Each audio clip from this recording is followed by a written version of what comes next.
Hello everyone, I'm Trey, here to share some tips and tricks to use when playing Hardspace Shipbreaker, our industrial sci-fi zero-G spaceship salvaging game. In this video, we have 10 important tips and tricks for all you cutters out there to help you keep your credits high and your death counts low. Number 1, learn the grapple. The grapple tool is vital for moving heavy and dangerous objects that are floating in space.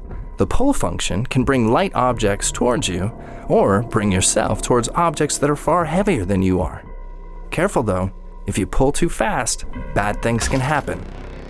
Also, when you're trying to pull fragile components out of tight spaces, you can rotate grappled objects by rotating yourself. Number 2, practice the cutter.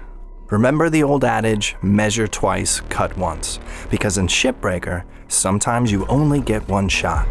The powerful split saw head mount for your cutting tool can quickly slice through large walls with its searing hot laser, but it can also damage valuable components and accidentally sever fuel lines hidden behind those walls.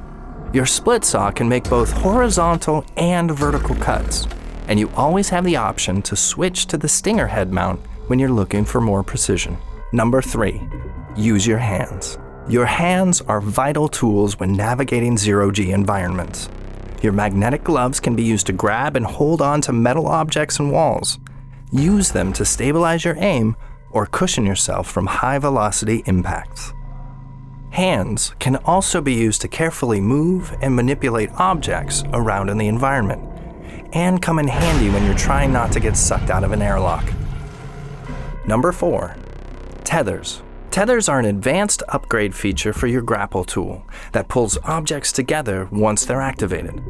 Larger objects will pull smaller objects towards them, while tethered objects of similar mass will pull themselves together. Using multiple tethers increases the strength of the pull, so if you stack enough tethers together, all pulling in the same direction, you can move almost anything. Refilling your tethers does cost precious credits though, so use them wisely, especially early in the campaign. Number 5, atmospheric regulation. You will encounter some areas in ships that are still pressurized, and exposing them to a vacuum leads to a decompression event. The escaping oxygen hurls all loose objects towards the breach, and often results in an explosive chain reaction. The safest way to depressurize a room is to find an atmosphere regulator and shut it off. If that's not an option, try to find a safe spot to decompress the room yourself. If you're feeling creative, sometimes you can even use decompression events to your advantage. Number 6, power and electricity. A ship's power is controlled by a power cell or a generator, depending on the class of ship.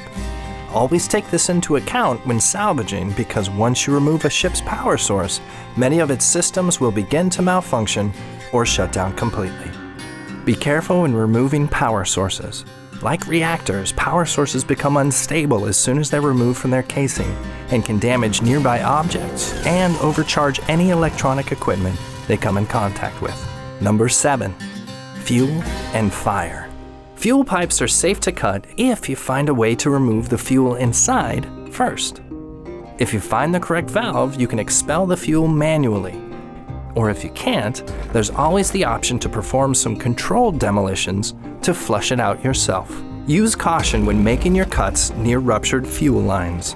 Fuel leaks often create deadly gas clouds that can easily be ignited. Number 8, be cool. Coolant pipes and tanks can flash freeze walls and break fragile objects.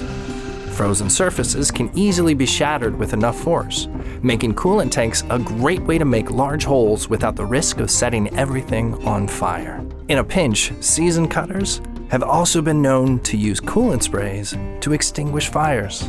Number 9, picking the right ship. There are multiple ship classes with varying roles, all with different shapes, sizes, and configurations. The right ship can net you a bigger bonus if you know what you're looking for.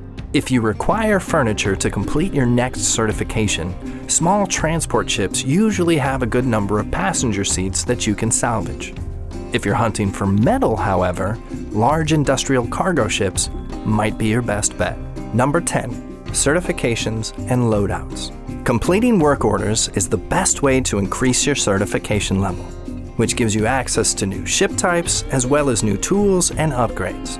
While it's always a good idea to salvage the entire ship to maximize your credit return, even if it takes multiple shifts to do so, there may be times when you only need an object or two to complete your next certification and unlock that new upgrade you've been waiting for. You always have the option to get what you need from a ship and then end your shift early to purchase your upgrades right away. But be careful. LYNX doesn't like it when you waste precious resources and will likely dock your pay to discourage this type of behavior in the future.